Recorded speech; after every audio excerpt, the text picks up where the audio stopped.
오늘 우리에게 주시는 하나님 말씀은 히브리서 11장 17절부터 19절까지 말씀입니다. 신약성경 365면 히브리서 11장 17절부터 19절까지 말씀입니다.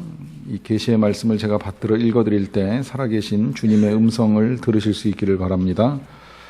아브라함은 시험을 받을 때에 믿음으로 이삭을 드렸으니 그는 약속들을 받은 자로되 그 외아들을 드렸느니라. 그에게 이미 말씀하시기를 내 자손이라 칭할 자는 이삭으로 말미암으리라 하셨으니 그가 하나님이 능히 이삭을 죽은 자 가운데서 다시 살리실 줄로 생각한지라. 비유컨대 그를 죽은 자 가운데서 도로 받은 것이니라. 아멘.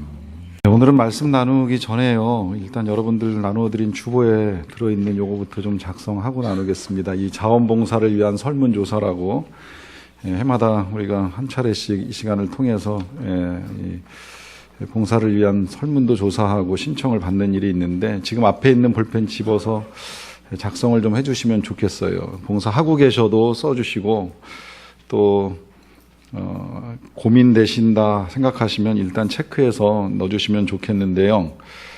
이걸 지금 쓰는 이유는 작성하신 다음에 이따가 헌금 시간에 헌금 주머니에 그냥 넣어주시라고 이제 부탁을 드리는 거예요. 여기 지금 설문조사에서 할 수 있는 봉사 중에 하나 빠진 것이 4번에 보시면 그 꽃꽂이 봉사가 하나 더 있는데, 혹시 꽃꽂이를 배우거나 하고 싶다라고 하시는 분은 14번으로 동그라미를 써서 메모해 주시면 봉사하실 수 있도록 도와드릴 것이고요.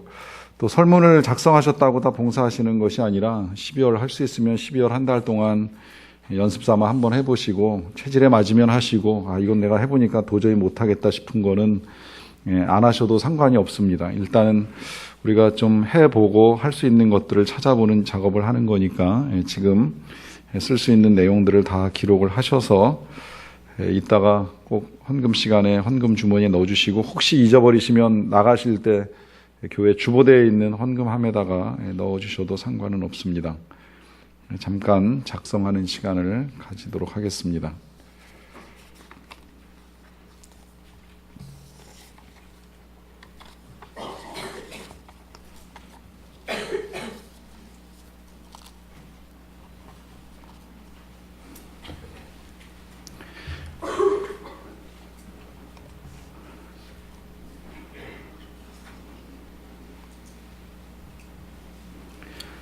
작성을 하시면서 들으셔도 이제 크게 상관은 없을 것 같은데요.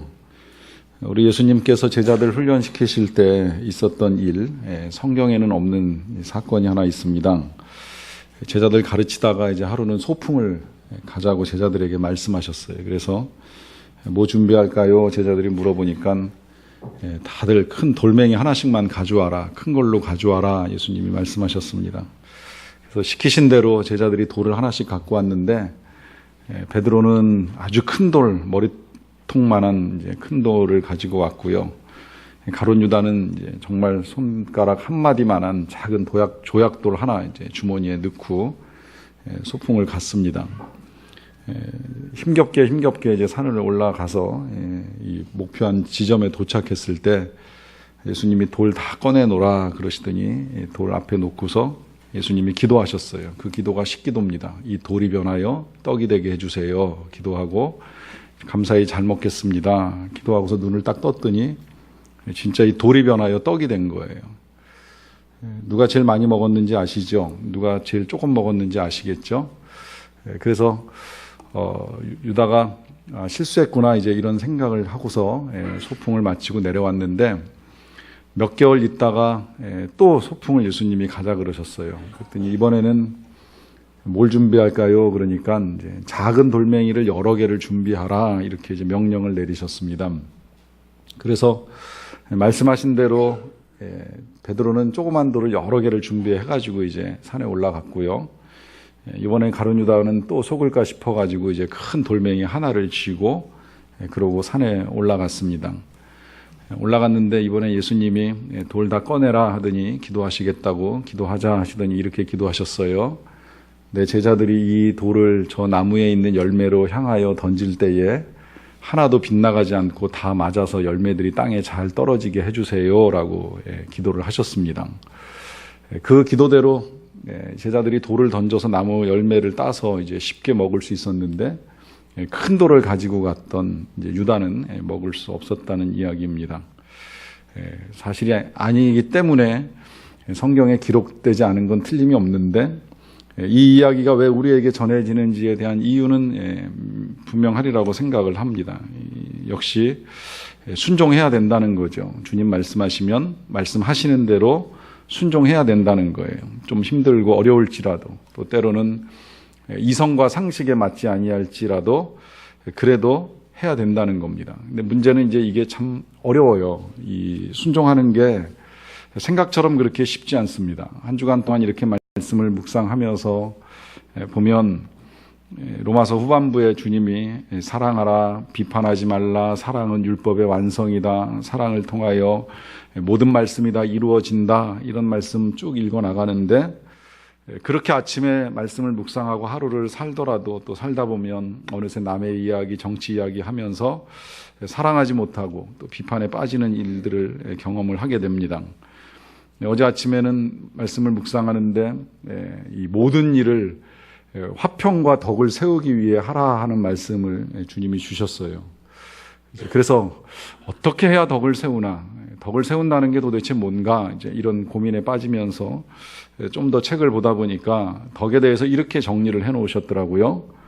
옳은 것을 옳다 하고 그른 것을 그르다고 하는 건 진실이다. 그러나 옳은 것을 옳다 하고 그른 것도 옳다 하면 그것이 덕이다.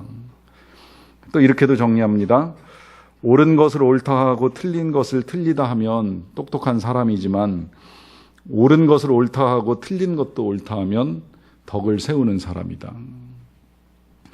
읽고 나니까 좀 더 어려워졌어요. 우리가 지금 이 옳고 그른 문제 때문에 온 나라가 되게 시끄러운데 이런 상황에서 어찌 옳지 않은 걸 옳다고 할 수 있겠는가, 어찌 틀린 것까지도 옳다고 할 수 있겠는가 하는 생각이 들면서 주님 말씀 따라 순종하는 건 정말 쉽지는 않구나라고 하는 생각을 다시 해보게 됩니다. 근데 이런 생각이야 뭐 진짜 관념 속에서 지나가는 거니까 이제 그럴 수 있다고까지는 생각하는데 이제 실제적인 요구를 하실 때 주님이 현실적으로 우리가 뭔가 액션을 취해야만 하는 구체적인 이제 명령과 요구를 하실 때는 조금 더 어려워집니다. 뭐 예를 들어서 진짜 지금 여러분들 제가 여기서 이 자리에서 물론 이건 제 이야기고 주님 말씀이 아닙니다만은 반드시 봉사해야 됩니다. 뭐 일주일에 몇 시간 봉사해야 됩니다. 또 소득의 몇 %를 꼭 헌금으로 내야 됩니다. 하는 이런저런 이 현실적인 요구를 하게 되면 그때부터 계산이 복잡해지는 거죠. 우리의 이성과 상식으로 뭐 꼭 그래야만 되나? 왜 꼭 그래야 되지? 이건 싫은데, 이건 힘든데, 이건 어려운데 하는 여러 가지 생각들이 우리를 힘들게 합니다. 이런 것들이 순종하기 어려운 일인데 이것보다 이제 더 어려운 거는 그렇게 하나님이 요구하시는 것들 중에 내가 가장 아끼는 거. 사실 그렇잖아요. 뭐 예를 들어 정말 돈 100만 원이 있는데 1,000원 헌금하는 거 생각하면 그렇게 어려운 일이 아닐 수도 있지만 가진 게 1,000원밖에 없고 이 1,000원을 가지고 내가 이제 요새는 1,000원 갖고 김밥도 못 사 먹지만 뭐 김밥 한 줄 먹고 일생 끝내려고 한다 하는데 그 1,000원조차도 달라 하는 요구를 하실 때에 이거 내어놓는 게 그렇게 쉬운 문제일 수 있는가? 내게 있어서 이 1,000원은 목숨보다 더 귀하고 내 목숨과도 같은 것인데 이걸 달라고 하면 이거 과연 어떻게 내놓을 수 있겠느냐라고 하는 문제에 부딪힙니다. 오늘 하나님이 우리에게 이제 보여주시는 믿음이 바로 그 어려운 일을 해낸 사건이라고 할 수 있겠는데요. 사건을 17절에서 이렇게 요약 정리해 줍니다. 아브라함은 시험을 받을 때에 믿음으로 이삭을 드렸으니 그는 약속들을 받은 자로되 그 외아들을 드렸느니라 그래요. 자, 아브라함이 시험을 받았다 그래요. 여기서 말씀하고 계시는 이 시험은 우리가 주님 가르쳐 주신 기도 드릴 때에 빠지지 않게 해달라고 하는 시험하고는 다른 종류인 거 대부분 아시리라고 생각을 합니다.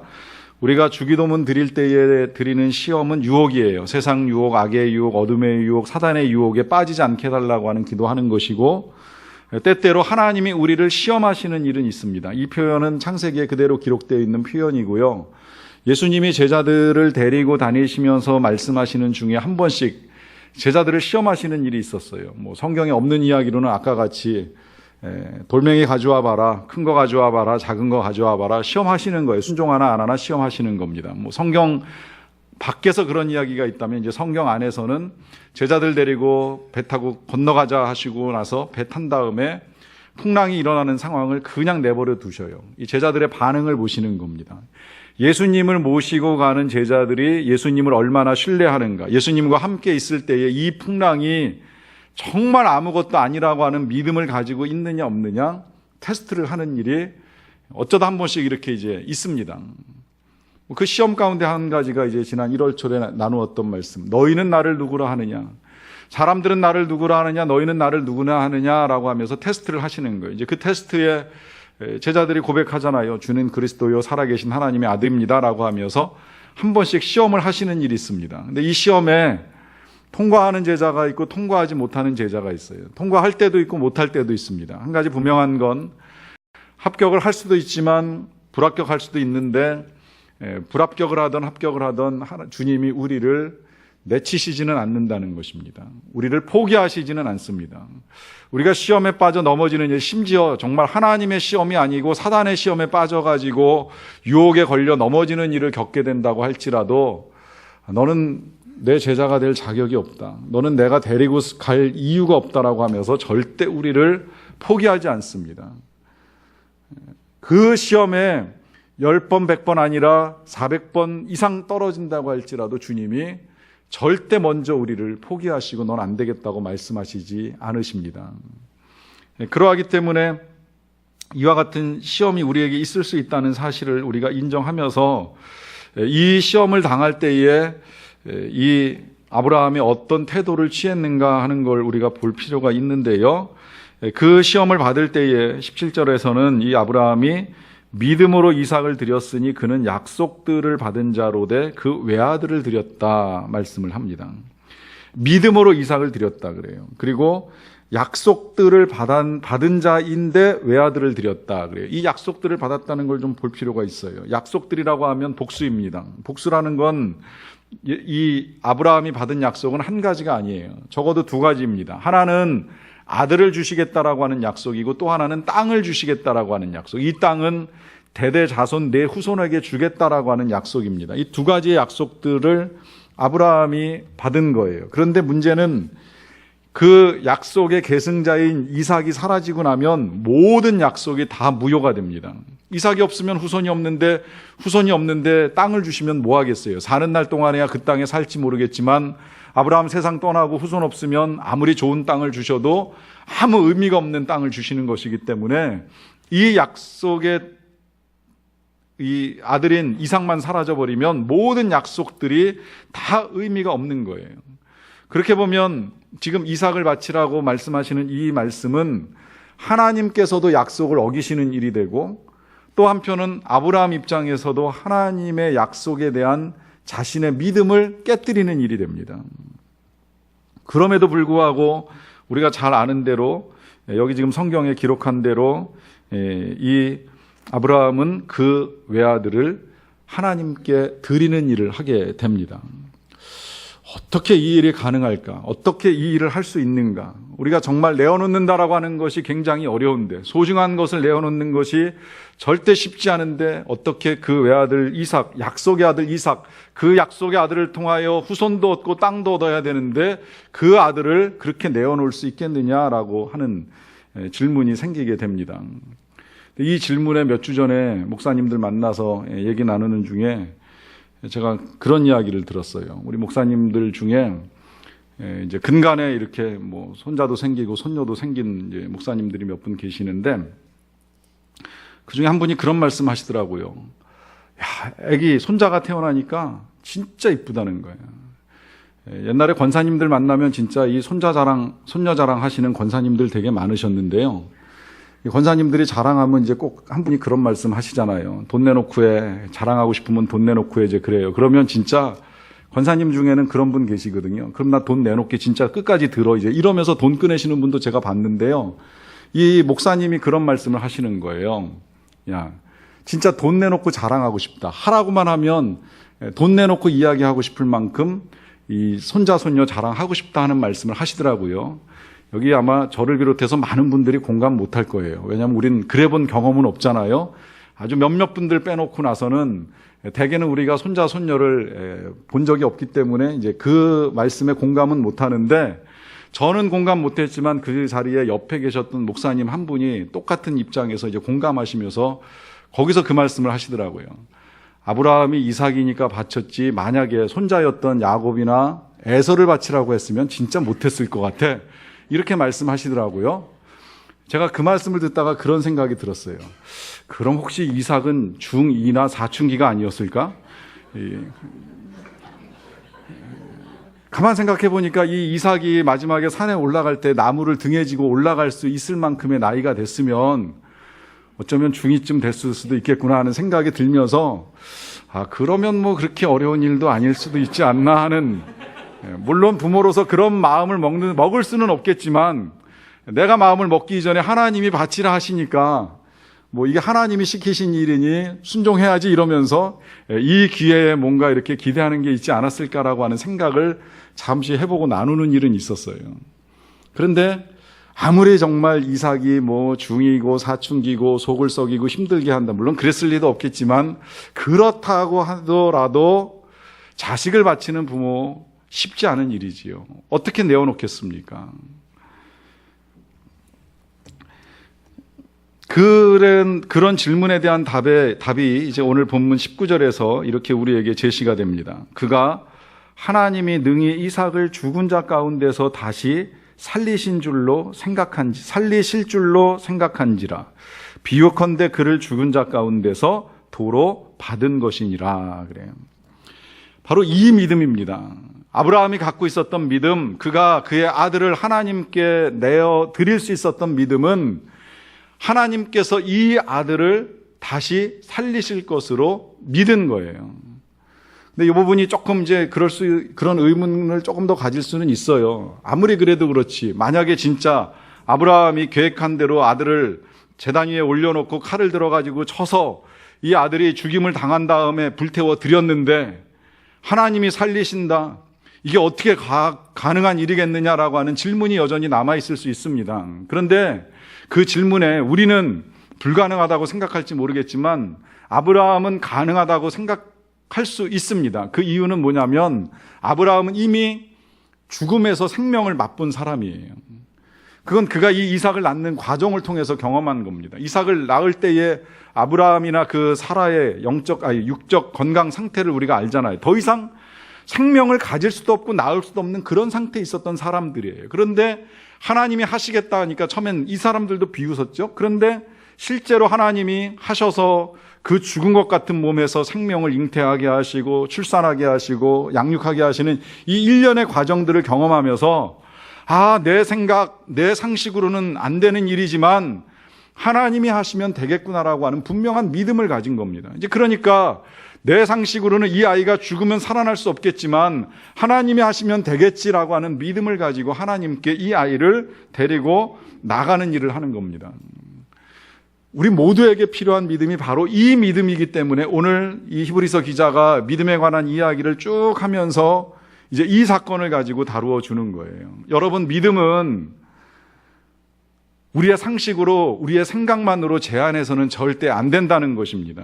물론 하나님이 이 세상에서 일하시는 동안에는 상식적으로, 과학적으로, 이성적으로 일을 해나가시는 일이 거의 대부분이지만 때에 따라 우리의 상식과 이성을 초월해서 역사하시는 하나님의 놀라운 일들이 있다는 걸 우리가 분명하게 믿어야 됩니다. 그 가장 강력한 증거가 예수님의 부활입니다.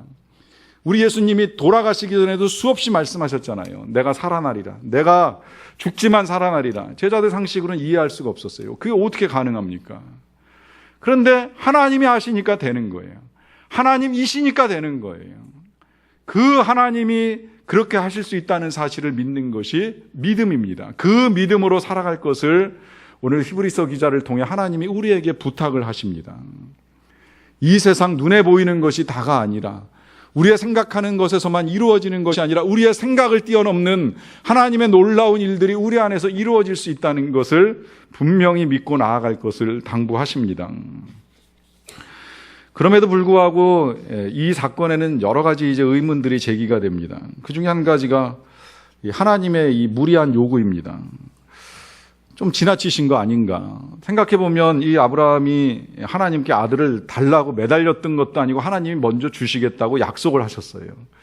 그래서 기다렸는데 아이가 생기지 않자 다른 아들을 낳았는데 그건 또 아니라 그러고 더 기다리게 하시고, 그래서 참고 기다렸다가 어렵게 이제 이삭을 낳아가지고 아이를 길렀습니다. 이 기르는 거 얼마나 힘들겠어요. 이 나이 들어 아이를 낳아 기르는 건 더 힘든 걸 알고 계시잖아요. 이 힘들게 아이 낳아서 기르고 있는데 이제 좀 커서 편안해졌다 싶은데 갖다 바치라 하시는 거예요. 이해할 수가 없는 거죠. 어떻게 상식적으로 그게 가능한 요구이냐라고 하는 생각이 드는 겁니다. 여러분, 이 문제에 있어서 우리가 한 가지 더 생각할 것이 이제 바로 이 부분인데요. 하나님께서 아무에게나 그런 요구를 하시는 것이 절대 아니라고 하는 것입니다. 이 본문 보면서 그런 생각 하셨는지는 모르겠지만, 행여 나에게 주님이 그와 같은 요구를 하시면 내가 할 수 있을까 없을까? 내가 어렵게 낳아서 기르게 된 아들이든 딸이든, 아니면 내가 가장 소중하게 여기는 것을 다 드릴 수는 있지만 이것만큼은 정말 힘든데 이것마저 달라고 하시면 난 어떻게 반응해야 되느냐라고 하는 이런 두려움을 가지시는 분은 계실지 모르겠어요. 여러분, 하나님이 아무에게나 그 일을 요구하시는 건 절대 아니라고 하는 것입니다. 어느 가정에서 남편이 선교사를 만나고 와가지고 이야기를 듣다 보니까 좀 마음이 힘들었는지 집에 와서 아내한테 그런 제안을 해요. 이번에 우리 선교사님 좀 도와드려야 되겠다. 아무리 생각해봐도 되게 힘드신 것 같다. 이제 이런 마음 가지고 이야기를 꺼내니까 그 부인 되는 분이 그럼 이번에 가구 살려고 좀 따로 빼놓은 돈이 있었는데 그걸 일단 먼저 선교사님한테 드리고 가구는 나중에 천천히 바꾸도록 하지요. 이제 이렇게 생각을 하고 이야기를 했어요. 그러자 옆에서 듣고 있던 아이가 선교사님 그렇게 힘들면 제가 선교지에 가서 좀 더 일을 도와드리면 안 될까요? 라고 하는 이야기를 했어요. 그러자 엄마가 막았습니다. 야, 쓸데없는 소리 하지 마라. 그건 안 돼. 이 이야기는 사람마다 이 믿음의 수준이 다를 수 있다는 거예요. 이 정도는 포기할 수 있는데 이것까지는 어렵다고 생각하는 영역이 있을 수 있다는 겁니다. 근데 그걸 하나님이 모르시지 않는다는 거예요. 하나님이 알고 계십니다. 우리의 믿음의 수준이 그 정도밖에 안 된다는 걸 누구보다도 하나님이 잘 알고 계시기 때문에 그 수준에 맞는 요청을 하시는 거예요. 수준도 안 되는 사람한테 엄청난 걸 요구해서 시험에 빠뜨리는 그런 하나님이 절대 아니시라고 하는 것입니다. 지금 이 아브라함은 갈대아 우르를 떠날 때의 믿음이 아닙니다. 가나안 땅에 처음 도착해가지고 흉년에 애굽으로 내려갔던 그런 연약한 상태의 믿음이 아니라는 것입니다. 이미 25년 세월 동안 이삭을 낳기 전에 단련이 되었고 또 이삭이 태어난 다음에도 십수년의 세월이 흐르는 동안에 아브라함의 믿음은 이제 이런 하나님의 요구에 순종할 수 있는 믿음으로 자라간 거예요. 그래서 이제는 하나님이 그 믿음의 수준을 확인시켜 주시고 오히려 아브라함을 영광스럽게 만드시는 거예요. 근데 이것이 필요한 거예요. 하나님은 때로 그 영광을 주시기 위하여서 그 백성들에게 필요한 걸 요구하시는 일이 있습니다. 그 요구에 순종하는 자에게 하나님이 영광으로 보여주시는 거예요. 내가 이제야 네가 나 여호와를 경외하는 줄을 알았다. 그리고 그 이후에 또 다른 약속들을 통해서 그에게 영광으로 갚아주시는 모습이라고 할 수 있습니다. 그래서 하나님이 때로는 이런 요구를 그 백성들에게 하시는 일이 있을 수 있다는 거예요. 그럼에도 불구하고 여전히 이 하나님의 무리한 요구에 대해서 이제 이해가 되지 않을 수 있는데요. 그 이해되지 아니하는 우리의 마음을 가장 깊이 공감한 분이라고 할 수 있겠는데, 레너드 스윗이라고 하는 목사님이 관계 영성이라고 하는 책에서 이 사건을 이제 다루면서 먼저 또 하나의 사건을 잠깐 소개를 합니다. 실제로 미국에서는 1990년에 크리스토스 발렌티라고 하는 가명의 사람이 공연 한 켠에서 자기 막내딸을 살해한 다음에 죽여서 집에 데리고 왔다는 거예요. 그리고 문을 열어주는 큰딸한테 그 아이를 보여주면서 경찰을 불러라, 내가 네 동생을 죽였다 이야기를 했다고 합니다.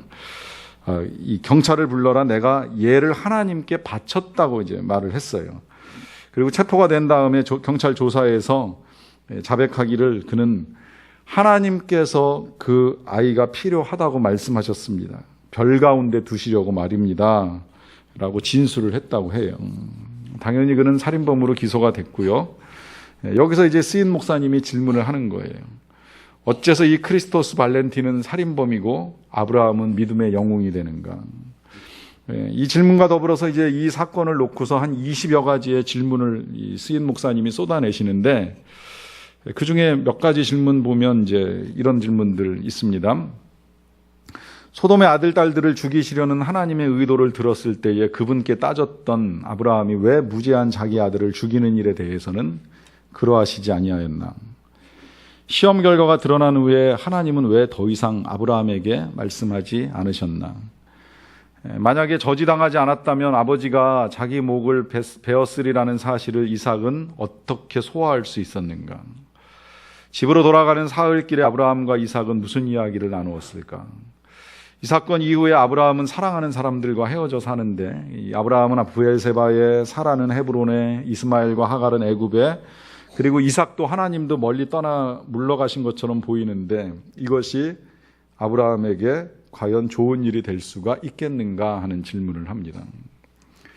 스임 목사님이 이렇게 질문을 쭉 던져놓고 나서 이제 답을 찾아 나가는 중에 이 시험을 이제 두 부분으로 나누어서 보시게 된 거예요.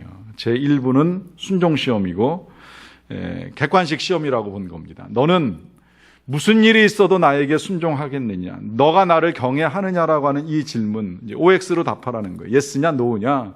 이 질문에 아브라함은 예스로 이제 정답을 썼고, 그 시험은 만점으로 통과가 됐다고 보는 겁니다. 근데 문제는 이제 이 두 번째, 논술 시험 내지는 면접 시험이라고도 볼 수 있겠는데, 이 면접 시험에 아브라함이 어떻게 대응을 했느냐라고 하는 겁니다. 이렇게 이제 시험을 나누는 이유는 뭐냐면, 하나님께서 중요하게 여기시는 건 순종뿐이냐라고 하는 질문을 해보는 겁니다. 순종뿐이냐. 이 책의 제목처럼 하나님이 중요하게 여기시는 건 관계가 아니겠느냐라고 하는 이제 질문을 해보는 거죠. 그 예로 그 소돔과 고모라가 멸망하기 전에 있었던 대화를 다시 되짚어 봅니다. 아시겠지만 하나님이 소돔과 고모라를 멸망시키겠다는 계획을 세우셨을 때에 아브라함하고 대화하셨잖아요. 내가 이 성을 멸하려고 한다. 그러자 아브라함이 당황스러워가지고 만약에 그 성 안에 의인이 50명이 있으면 어떻게 하시겠습니까? 하자 하나님이 그렇다면 그 50명을 찾을 수만 있다면 내가 계획을 바꿔서 멸하지 않겠다 그러셨어요. 아브라함이 50명은 좀 무리인 것 같고 45명이면 어떻게 하겠습니까? 하자 45명도 좋다고 하셨어요. 그러자 40명, 30명, 20명 하다 마지막에 10명.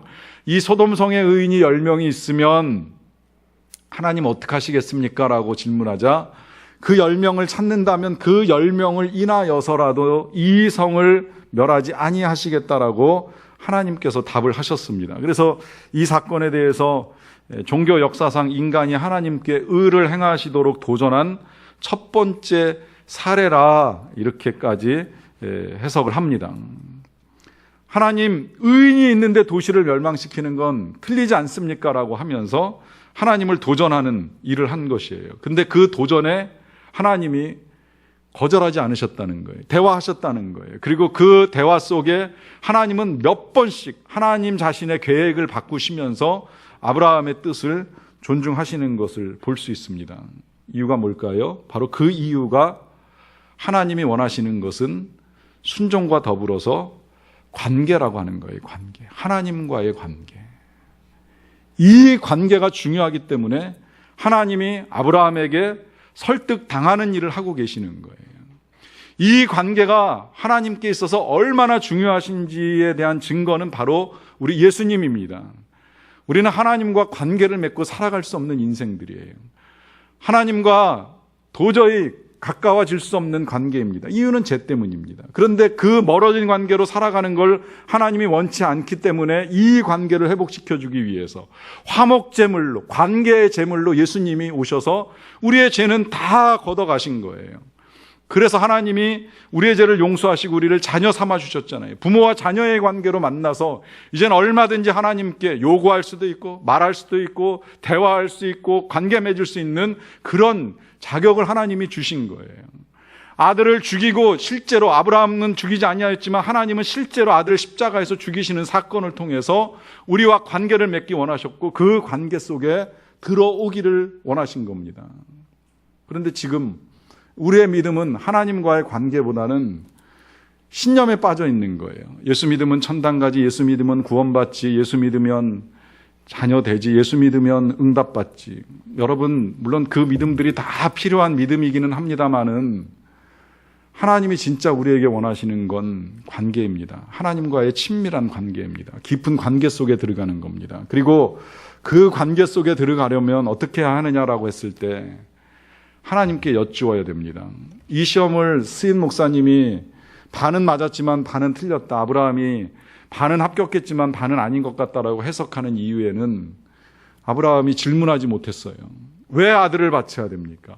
왜 하나님께서 주신 이 생명 약속의 아들을 왜 바쳐야 됩니까? 라고 하는 질문이 있었어야 되는데 질문이 없었어요. 물론 질문이 없었기 때문에 순종을 잘한 건 틀림이 없습니다. 그러나 때로 여러분들 이해가 안 가고 납득이 안 되면 하나님께 질문해 보세요. 하나님께 여쭤보세요. 왜 우리가 이런 일들을 겪어야만 합니까? 왜 내가 이런 일을 당해야 됩니까? 왜 이런 불의한 일들이 끊임없이 일어나는 걸 하나님 그냥 보고만 계십니까? 라고 하는 질문을 한 번쯤 해보세요. 그런데 질문을 하시게 될 때 주의하셔야 될 게 있어요. 질문하고 내가 답을 찾으면 안 됩니다. 질문을 했으면 하나님께 답을 찾아야 됩니다. 하나님이 뭐라고 말씀하시는지를 들어야 됩니다. 직접 들으실 수 있으면 들으셔도 저는 나쁘지 않다고 생각해요. 근데 대개는 여쭤봐도 잘 대답 안 하신다, 이제 이런 생각을 하실 수 있는데요. 잘 대답 안 하시면 두 가지 길이 있습니다. 성경을 통해서 답을 찾으세요.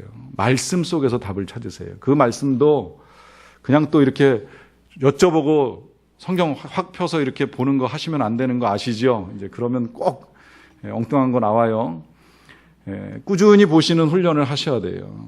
오늘 하루하루 가는 동안에 하나님 나에게 뭐라고 말씀하시는가라고 하는 걸 들을 수 있는 훈련을 하셔야 됩니다. 요새 샘모임에서 그런 훈련들을 조금씩 해나가고 있잖아요. 경험하시면서 기도하고 나서 말씀을 폈더니 말씀 속에서 이렇게 우리에게 답을 주시는구나라고 하는 실제적인 경험의 이야기를 듣는 것이 있었습니다. 성경을 통해서 들으세요. 그런데 또 때로는 진짜 하나님이 마음으로도 말씀으로도 내게 전혀 아무 말씀 하시는 것을 듣지 못하는 것처럼 느껴질 때가 있습니다. 그러면 순종하시는 거예요. 그러면 내가 다 이해할 수 없는 하나님의 깊으신 뜻이 있겠지 생각하고 순종하는 겁니다. 우리 예수님이 하나님께 나아갔던 방식이 그거예요. 왜 내가 십자가에서 죽어야 됩니까? 내가 뭘 잘못했길래 저 십자가를 내가 지고 대신 죽어야만 합니까? 라고 하는 질문 앞에 예수님이 하나님께 기도를 드렸잖아요. 이 잔을 내게서 옮겨주셔야 됩니다. 아버지가 이 잔을 내게서 옮겨주시기를 바랍니다. 그런데 하나님이 침묵하셨어요. 그 침묵을 예수님은 응답으로 듣습니다. 그리고 그날 밤에 잡혀서 십자가의 길을 걸어가고 십자가를 지심으로 사랑을 다 드러냅니다. 예수님이 아셨겠지만 알기 전이라면 이렇게 해석을 할 수도 있어요. 그 예수님 십자가 지는 것까지만 하나님의 뜻이 아니라 그 이후에 예비하고 계신 부활의 영광이라고 하는 깊은 하나님의 뜻이 있었다는 겁니다.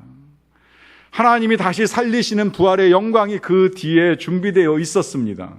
이 부활의 영광을 믿기 때문에 물을 수 있으면 묻고 들을 수 없으면 순종하며 나아가는 것입니다. 그 순종의 끝에 하나님이 아브라함에게 주셨던 영광, 하나님께서 우리 예수님에게 주셨던 영광, 그 영광이 저와 여러분들에게도 임하게 될 것입니다. 그러하기에 그 하나님의 영광을 믿고 하나님의 응답을 믿고 오늘도 주님과 깊은 관계 속에서 순종하며 나아갈 수 있는 저와 여러분들이 되시기를 간절히 축원합니다. 기도하겠습니다.